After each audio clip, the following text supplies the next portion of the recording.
That thing is not safe. We're fine, Claire said. We just need more time. Ryan stood and hit the table. Listen to me. This is not science anymore. This is a threat. You're scared, Captain, she said. You've seen too much. God. Everything wants to hurt us. He looked at the screen. The blue light was spreading, thin lines growing out like veins. His heart sank. You're wrong, he said. Outside, the blue lines spread faster. One of the crew screamed. A sharp spike of light came from the stone, knocking him back. His suit cracked. Pressure leaked. Get him out, Claire yelled. The other crew pulled him up and rushed back toward the base. Claire followed, but turned once more to the stone. It was humming now, louder. Inside the base, alarms flashed. The systems were failing. Power levels dropped. Doors locked without command. Shut it down, Ryan said to the engineer. I can't. It's not us. Something else is running the grid. Claire and her team got back inside. The injured man was rushed to the medroom. This isn't right, Claire said. I touched one part, it woke up. Now it's in our systems, Ryan said. We've triggered something. Maybe a defense. Maybe a warning. Can we stop it? Ryan didn't answer. Instead, he walked to the old secure terminal and checked the message log. Still no answer. He typed again, faster this time. What are you doing? Claire asked. There's a weapon in orbit. Old tech. Never used. Help design the targeting. It's our only shot. Claire looked at him like he was mad. You expect me to believe that? You have a missile floating above us? I don't care if you believe it. I just care if it works. The ground shook again. The base lights dimmed to red. The power grid map showed strange patterns like the system was being rewritten. This thing is smart, Claire said. It's taking over. Then we hit it before it finishes, Ryan said. He entered a long code. The terminal beeped once, sent. Silence. Then a soft reply. One word, received. Ryan stared at the screen. It's coming. Claire sat down, her face pale. You really did it. You called down a missile. You doubted me. Outside, the blue light grew into a sharp tower, reaching up to the stars. It sent out a pulse, a signal. Not to the base, but into space. Ryan watched it. We just told something. We're here. Now we need to show it. We're not weak. Up in orbit, a small platform turned, its metal body cold and silent for years. Lights blinked. Doors opened, and a single missile began to fall toward the moon. The control room was quiet except for the soft sound of air through the vents. Everyone stared at the screen. The message was clear. The missile was on its way. Claire stood near the window, watching the tower of light outside. It reached into the sky like a warning. You called a weapon from orbit, she said. Do you know what that means? Yes, Ryan answered. I know exactly what it means. You didn't even ask the team. You made that choice alone. Because we don't have time for meetings, Ryan said. That thing is not just a machine. It's a signal. It's calling something. The base shook again. Not from below this time, but from the sky. Claire looked up. Faint light moved across the black sky like a falling star. It's coming, someone whispered. Ryan turned to the engineer. Shut down all systems except life support. Keep the team in the lower level. Claire asked. We wait. We hope it hits the right place. Outside, the blue tower pulsed. It sent out another wave. This one was stronger. It pushed against the base like a heavy wind. Glass cracked. Lights flickered. We don't know what will happen, Claire said. What if the blast breaks the colony open? Then we die up here, or we die later, when that thing brings whatever it's calling, Ryan said. Either way, we don't wait and watch. We act. Silence fell again. Every crew member sat in place, waiting, hoping.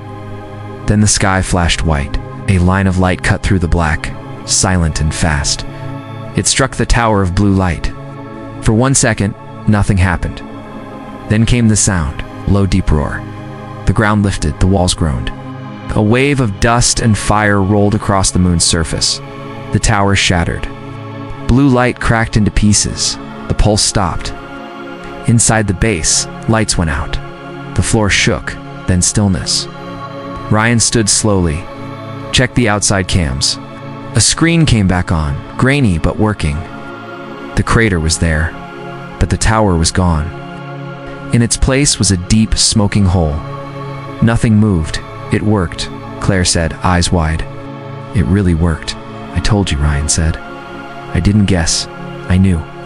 How did you know it would work? 'Cause years ago, we trained for things like this. Things we weren't supposed to talk about. Weapons for threats no one believed were real. She looked at him. You knew all along, and you didn't tell us. You wouldn't have believed me. For a long moment, they said nothing. Then Claire sat down. She looked tired, but also quiet. The kind of quiet that comes with respect. I thought you were just scared, she said, but you were trying to protect us. You weren't wrong, Ryan said. I was scared. That's why I acted. Fear keeps people alive. Outside, the dust settled. The glow was gone.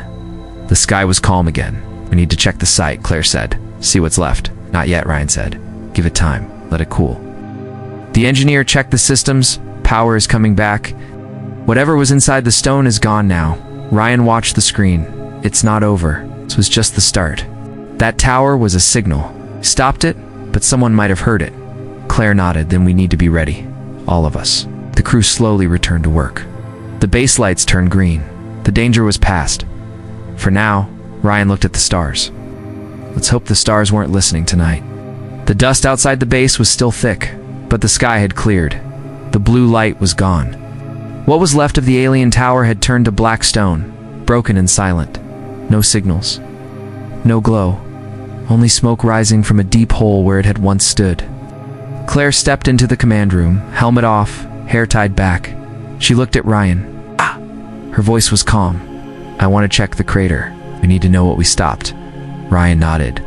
Take a small team. No power tools. Just scanners and suits. We'll be careful, she said. 2 hours later, Claire and 3 others walked across the crater floor. The blast had melted the ground into smooth glass in some places. Strange shapes poked out from under the rock. Broken rings, square frames, sharp black lines with no clear use. This was not a weapon, one crew member said. This was something else. Signal tower, Claire replied. Maybe even a gate. They scanned the wreckage. Strange symbols lit up on their screens, even though the pieces were cold and dead. Something still echoed under the surface. Back at the base, Ryan watched the readings. He didn't like what he saw. Some of the signals were repeating. Not strong, but steady. Something below the crater was still sending out a pattern. It's not over, Ryan said. Claire returned with the team. Her face was pale. There's a core underground. It's big. We saw pieces of it. That missile hit the top structure, but the base of the system goes deep. Maybe miles. Then the signal might have been stopped halfway, Ryan said. He silenced the top, but something below might still be alive. We brought this back, Claire said, holding up a small black shard. This was part of the control ring. Look at the lines. Not just tech. This looks like it was grown. Ryan turned it in his hand. It was smooth, but it made his skin tingle, like it remembered something later. That night the base was quiet. Most of the crew rested. Ryan sat alone in the command room. He opened a file on the secure system, a report from years ago. A deep space signal found near Jupiter. Similar shapes. Similar energy. Never explained. He added new data, updated the report, then sent it back to Earth Command. He knew what would happen next. People back home would want answers. Some would send more teams. Others would try to hide it. But the truth was now open. Something old was under the moon, and it had been waiting. The next day, Claire joined him at the comm station. They'll come, won't they? They asked. Yes, Ryan said. They'll come fast. Do you trust them to handle it? Not really. But we started this. We have to finish it. They sent a full report.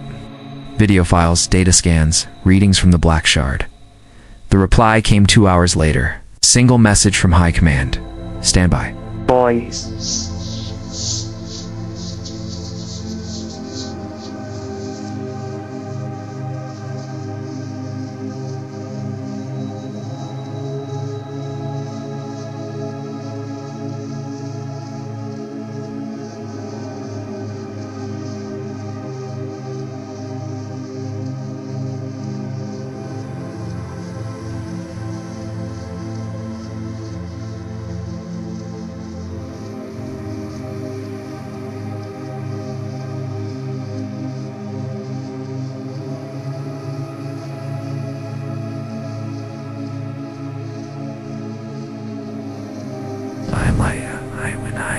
Sentan when in sunlight sense and with the friend and sense salmon friendly when less so and set if I saw the with us when less. Claire looked at Ryan. They're scared. I can feel it in their words. They should be, he said. We woke up something we don't understand. Outside, machines began sealing off parts of the crater. The base ran drills. Crew were told not to speak of the event. The black shard kept pulsing, slow, steady, like a heart. And deep under the moon, something far below the crater shifted. Very slightly, but enough to be felt by the scanners. Ryan saw it on the screen. He leaned forward. It moved. Claire stared at the same screen. Then we didn't destroy it. We just made it angry. Or we finished the first part, Ryan said. The next part is coming soon. In the dark room, the soft pulse of the shard continued. Calm, patient, waiting. The base was locked down. No one left the gates. No one touched the crater. Every step was watched. Earth Command sent warnings every few hours. The next ship would arrive in 2 days. But the waiting was harder than action. Ryan sat in the command chair reading the last scans again. The black shard still pulsed, like a slow beat. It was not strong. But it had not stopped since the missile hit. Claire walked in. She had dark circles under her eyes. "You haven't slept either," Ryan said. "No," Claire answered. "Not since the last signal, me too." They sat in silence for a while, both staring at the screen. It showed the underground core, unmoving, but every scan said it was still active. "What do you think it really is?" Claire asked. "A weapon? A message? A door?" Ryan said. We knocked. Outside, the surface was calm. The machines had stopped sealing the crater. They were out of parts. The crew worked slowly now, mostly waiting. No one joked. No one laughed. In the med bay, the injured man was healing. He said he dreamed of light and voices even when he was asleep. Ryan had the med scans locked. No one else could see them. Later that night, a signal came through. Not from Earth. It was from deep space, far beyond any known ship route. Repeating tone. 3 notes, then silence. 3 more. Again and again. "It's answering," Ryan said. Something heard the tower. "What do we do?" Claire asked. "We record it and we prepare." They logged everything. Sound files, times, signal strength. The message was simple, but clear. Someone, or something, knew the tower had been used. The crew was gathered. Ryan spoke plainly. "This is not a secret anymore. This is a warning. We may not be alone, and we may not be safe. What we woke up might be part of something bigger." No one spoke. A few nodded. Others looked down. Claire stepped forward. "We're not running.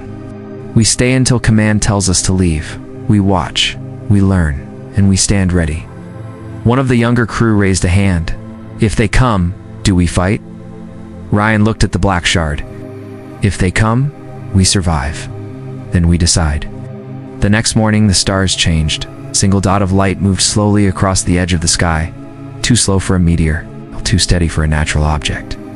"What is that?" Claire asked. "A ship," Ryan said. "But not ours." The signal came again. The same tone. 3 notes. Only now it was closer. Ryan opened the secure link to Earth. "We have contact. Not visual, but real. Prepare a response." Earth Command replied fast. "Do not engage. Do not send signal back. Repeat. Do not reply." "Wait," Ryan closed the channel. "They're scared." "Are we?" Claire said. That night, the object stayed still above the moon. Just watching, it didn't move. It didn't send more signals. But it didn't leave. Ryan sat with Claire in the dark command room. "You know," Claire said, "I never thought you'd be the one to save us. I thought you were just a man with a past, a man with ghosts." "You weren't wrong," Ryan said. "But sometimes ghosts teach you how to live." Outside, the stars shined cold and silent. The shard pulsed one last time, then stopped. No one knew what would happen next. Maybe nothing. Maybe everything. But for now, the team waited, not with fear, but with open eyes. Ryan leaned back. "Whatever comes, we'll meet it." Claire nodded. Then the stars watched them as they watched back.